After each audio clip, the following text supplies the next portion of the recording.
Hello students, मैं विवेक कुमार एक बार फिर से आपके सामने एक नए वीडियो के साथ उपस्थित हुआ हूं। मेरा यह वीडियो ऑब्जेक्टिव क्वेश्चंस पर आधारित है और इस वीडियो को मैंने बोर्ड एग्जाम को ध्यान में रखते हुए बनाया है। इस वीडियो में मैंने इलेक्ट्रोस्टैटिक्स के 20 इंपॉर्टेंट क्वेश्चंस को रखा है। यह इलेक्ट्रोस्टैटिक्स के ऑब्जेक्टिव क्वेश्चंस का पार्ट 1 है। तो आइए शुरू करते हैं आज का 2020 मैच। फर्स्ट क्वेश्चन कुछ इस प्रकार है, SI unit of electric flux is. विद्युत फ्लक्स का एसआई मात्रक है। किसी भी राशि का मात्रक और विमा लिखने से पहले आपको उसके फॉर्मूला की जानकारी होनी चाहिए। अगर मैं पूछूं इलेक्ट्रिक फ्लक्स का फॉर्मूला क्या होता है, तो इलेक्ट्रिक फ्लक्स का formula phi E is equal to E into A होता है। कुछ जगह पर ई एस भी लिखा जाता है। एस या ए क्या होता है, एरिया, और ई हमारा क्या है, इलेक्ट्रिक फील्ड। तो इलेक्ट्रिक फील्ड का यूनिट यहाँ पे हम लोग क्या रखेंगे, वोल्ट पर मीटर, इंटू एरिया क्या होता है, मीटर स्क्वायर। 1 मीटर से 1 मीटर कट गया तो हम लोग को क्या मिला, वोल्ट इंटू मीटर। तो यहाँ पे सही ऑप्शन कौन सा होगा, सही ऑप्शन सी है। तो इस प्रकार से फर्स्ट क्वेश्चन का आंसर क्या हो गया, सी हो गया। उसके बाद हम लोग आगे बढ़ते हैं सेकंड क्वेश्चन के तरफ। हम लोग का सेकंड क्वेश्चन क्या है, सेकंड क्वेश्चन है, which of the following value of N is not possible in relation Q is equal to N E. संबंध क्यू बराबर एन ई निम्नलिखित में कौन एन का मान संभव नहीं है। आप लोगों ने पढ़ा होगा क्वांटाइजेशन ऑफ चार्ज, आवेश का क्वांटीकरण। Q is equal to N E में एन हम लोग क्या रखते हैं, एन हम लोगों का इंटीजर होता है। और क्वेश्चन में क्या पूछा जा रहा है कि कौन सा वैल्यू पॉसिबल नहीं है। तो यहां पर इसका ऑप्शन क्या होगा, सी होगा, क्योंकि सी किस प्रकार का नंबर है, सी फ्रैक्शनल नंबर है जो कि पॉसिबल नहीं होगा। आइए आगे बढ़ते थर्ड क्वेश्चन के तरफ। थर्ड क्वेश्चन जो है वो कैपेसिटर से है। क्वेश्चन क्या है, which of the following is correct for the capacity of A parallel plate capacitor. एक समानांतर प्लेट संधारित्र की धारिता के लिए निम्नलिखित में कौन सही है। तो पैरेलल प्लेट कैपेसिटर का कैपेसिटेंस कितना होता है, epsilon not a by D. ये तो फॉर्मूला ही होता है जिसका आपको ध्यान रखना चाहिए। इस प्रकार से थर्ड का ऑप्शन ए हम लोगों का सही होगा। क्वेश्चन 4 की तरफ बढ़ते हैं। क्वेश्चन 4 क्या है, the relative permittivity epsilon R of a medium is. किसी माध्यम की आपेक्षिक परावैद्युता एप्सिलॉन आर होती है। आप लोगों ने एब्सोल्यूट परमिटिविटी के बारे में सुना होगा। एब्सोल्यूट परमिटिविटी को हिंदी में क्या बोलते हैं, निरपेक्ष विद्युतशीलता। तो ये होता है epsilon is equal to epsilon naught into epsilon R. और हम लोग को किसको डिफाइन करना है, एप्सिलॉन आर को। तो यहाँ पे एप्सिलॉन आर को जब आप बराबर कीजिएगा तो एप्सिलॉन बाई एप्सिलॉन नॉट। तो इस प्रकार से यहाँ पर हम लोग का कौन सा ऑप्शन है, ऑप्शन ए। तो एप्सिलॉन आर का जो वैल्यू हम लोग को मिलने वाला है वो एब्सोल्यूट परमिटिविटी में एप्सिलॉन नॉट को डिवाइड लगा करके मिल जाएगा हम लोग को। इस प्रकार से हम लोग का ऑप्शन ए सही है। और उसके बाद हम लोग आगे बढ़ रहे हैं। क्वेश्चन 4 के बाद क्वेश्चन नंबर 5 देखते हैं हम लोग का क्या है। क्वेश्चन 5 कुछ इस प्रकार से है, the value of force acting on A charge particle in electric field is. विद्युत क्षेत्र में आवेशित कण पर लगने वाले बल का मान क्या होता है।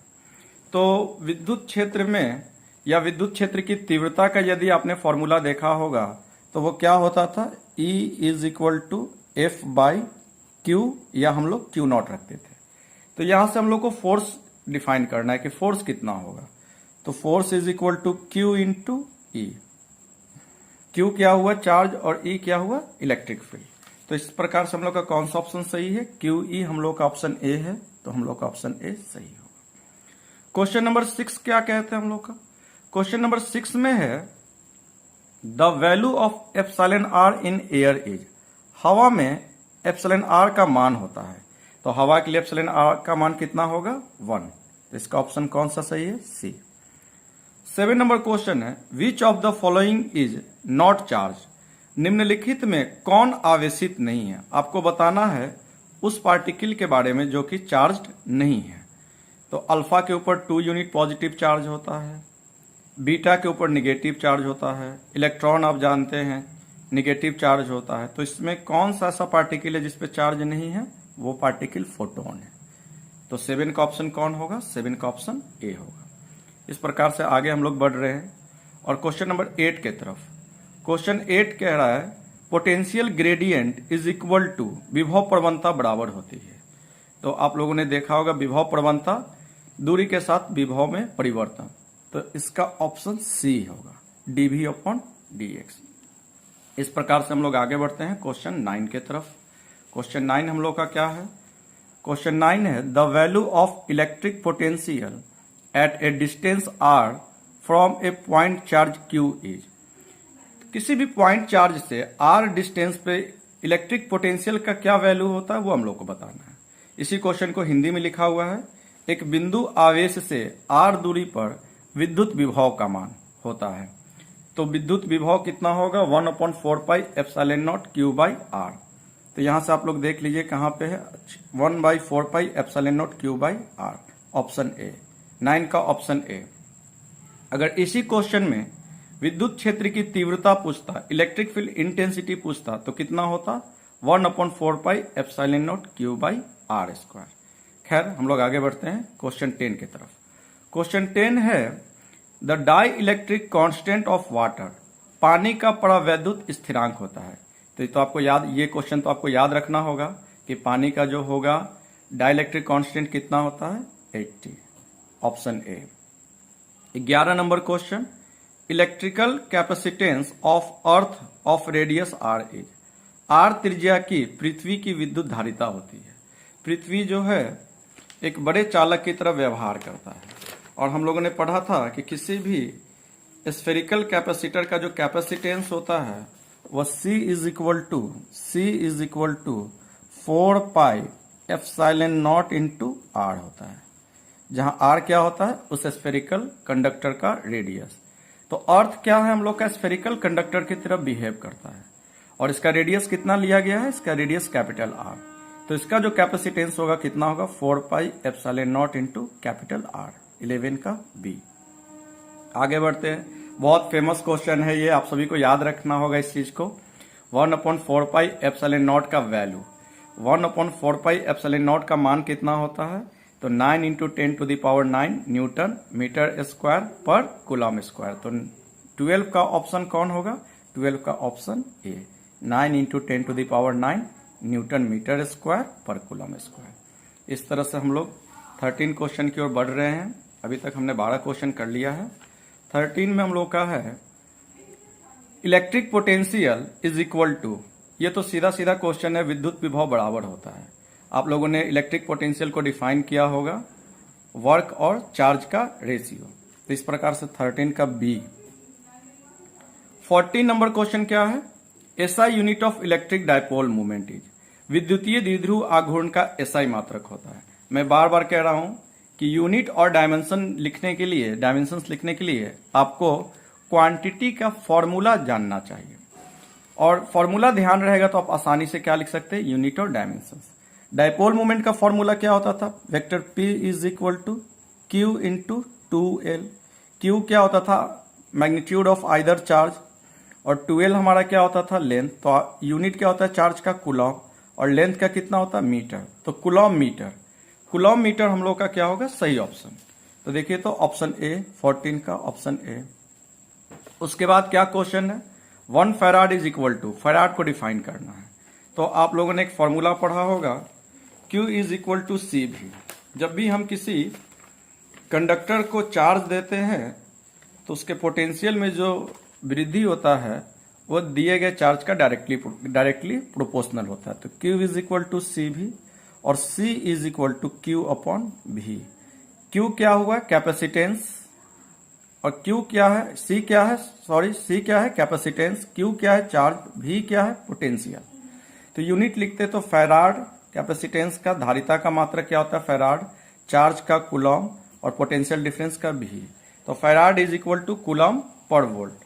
तो यहां से हम लोग को ऑप्शन मिलेगा कूलम पर वोल्ट कहां पे है, ऑप्शन बी। तो 15 का क्या होगा आंसर, ऑप्शन बी। 16 क्वेश्चन है potential energy of A charge conductor. इस क्वेश्चन पे बहुत बार ऑब्जेक्टिव पूछा जाता है, न्यूमेरिकल, आपको सी का वैल्यू दे देगा और भी का वैल्यू देगा और आपसे एनर्जी पूछेगा। तो आवेशित चालक की स्थितिज ऊर्जा होती है 1/2 CV²। यह हम लोग का क्वेश्चन नंबर 16 था। आगे बढ़ते हैं हम लोग, क्वेश्चन नंबर 17 आपके सामने क्या है, आइए देखते हैं। क्वेश्चन 17 है, two capacitors each of capacity C are connected in parallel. The equivalent capacity is। दो समान धारिता C वाले संधारित्र को समानांतर क्रम में जोड़ने पर उसकी समतुल्य धारिता होती है। तो समतुल्य धारिता रेजिस्टेंस में जो सीरीज रहता है उसका रिजल्ट कैपेसिटर के लिए पैरेलल में चला जाता है, और रेजिस्टेंस में जो पैरेलल रहता है उसके लिए कैपेसिटेंस में रिजल्ट सीरीज में आ जाता है। तो हम लोगों ने देखा कि Cp is equal to parallel में कितना होता है, C1 प्लस C2। Cp जो हम लोग का होता है पैरेलल के लिए कितना लिखा मैंने, Cp is equal to C1 plus C2। तो हम लोग का दोनों कैपेसिटर का कैपेसिटेंस क्या है, सेम है, C प्लस C। तो इस प्रकार से हम लोग का आंसर होगा 2C। तो सही ऑप्शन क्या होना चाहिए, 2C। आइए देखते हैं यहां पर ऑप्शन ए, 17 का ऑप्शन ए सही है। वोल्ट, अभी अभी आप लोगों ने देखा था कि जो पोटेंशियल होता है, इलेक्ट्रिक पोटेंशियल, वो होता है V इज इक्वल टू, थोड़ा सा आगे मैं बढ़ा रहा हूं, V is equal to W/Q। और V हमारा क्या है, पोटेंशियल डिफरेंस। V का यूनिट क्या होगा, वोल्ट। तो volt is equal two joule. Work के लिए हम लोग सबको जानते हैं, यूनिट कितना होता है, जूल। और चार्ज का कितना होता है, कूलम। तो इस प्रकार से वोल्ट कितना के बराबर, जूल पर कूलम के बराबर। तो आइए देखते हैं कौन सा ऑप्शन है।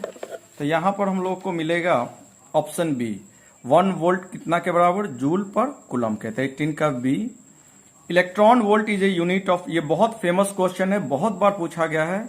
इलेक्ट्रॉन वोल्ट इकाई होती है, इलेक्ट्रॉन वोल्ट जो होती है वो एनर्जी की इकाई होती है। तो इस प्रकार से इसका ऑप्शन डी। 20 नंबर जो क्वेश्चन है, सरफेस डेंसिटी ऑफ चार्ज, आवेश पृष्ठ घनत्व बराबर होता है। तो surface density of charge by area होता है। इस क्वेश्चन का यूनिट भी 2020 में पूछा गया था बोर्ड एग्जाम में।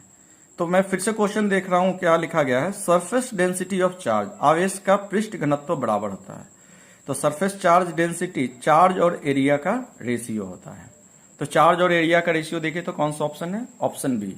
तो 20 का ऑप्शन बी होगा, कुल आवेश बटा कुल क्षेत्रफल। इस प्रकार से आज हम लोगों ने इलेक्ट्रोस्टैटिक्स के 20 ऑब्जेक्टिव क्वेश्चंस को देखा है। मुझे विश्वास है कि ये वीडियो आपको अच्छा लगेगा और इस वीडियो को अधिक से अधिक आप शेयर करें। आज के लिए इतना ही। जय हिंद।